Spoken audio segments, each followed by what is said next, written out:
Subscribe to our YouTube channel and press the bell icon to get the latest updates.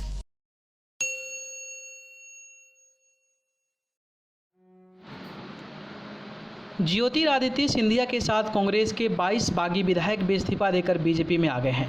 उन सभी सीटों पर उपचुनाव होने हैं। बीजेपी उन सभी सीटों पर सिंधिया समर्थकों को ही मैदान में उतारेगी। ऐसे में वहां बीजेपी के कद्दावर नेताओं की टेंशन बढ़ गई है। ज़्यादातर नेता अब अपने राजनीतिक भविष्य को लेकर चिंतित हैं कि उनका आगे क्या होगा। अब विरोध की सुगबुगाहट भी सुनाई देने लगी है। पूर्व मंत्री दीपक जोशी के अब सुर बदल गए हैं।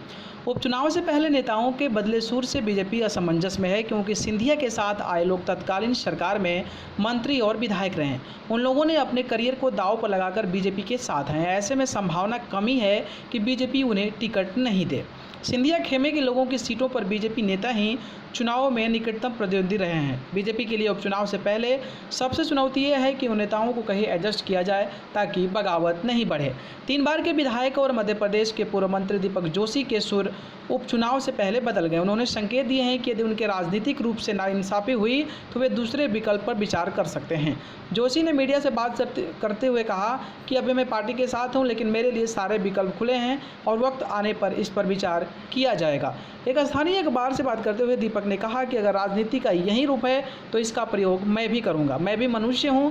दीपक जोशी के इस बयान के बाद मध्य प्रदेश की राजनीति एक बार फिर से गर्मा गई है। पूर्व मंत्री दीपक जोशी के बोल से पार्टी के सामने अब नई चुनौती खड़ी हो गई है।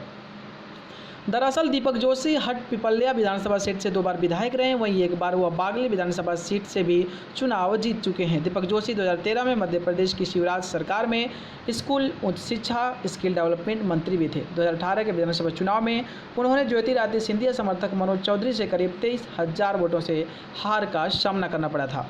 ज्योतिरादित्य सिंधिया की भाजपा में शामिल होने के बाद उनके समर्थक भी भाजपा में शामिल हो गए थे। ज्योतिरादित्य सिंधिया ने कहा था कि सभी 22 नेताओं को पार्टी से टिकट मिलेगा। अब हट पिपल्या विधानसभा सीट से उपचुनाव मनोज चौधरी लड़ेंगे। ऐसे में दीपक जोशी अपने करियर को लेकर चिंतित हैं। दीपक जोशी मध्य प्रदेश के पूर्व मुख्यमंत्री कैलाश जोशी के बेटे हैं। दीपक जोशी देवास जिले में पार्टी के बड़े नेता हैं। ऐसे में पार्टी के सामने दीपक जोशी सरीके नेता के साथ समोने बैठाना एक बड़ी चुनौती भरा कार्य होगा। न्यूज़ रूम से न्यूज़ लाइव के रिपोर्ट।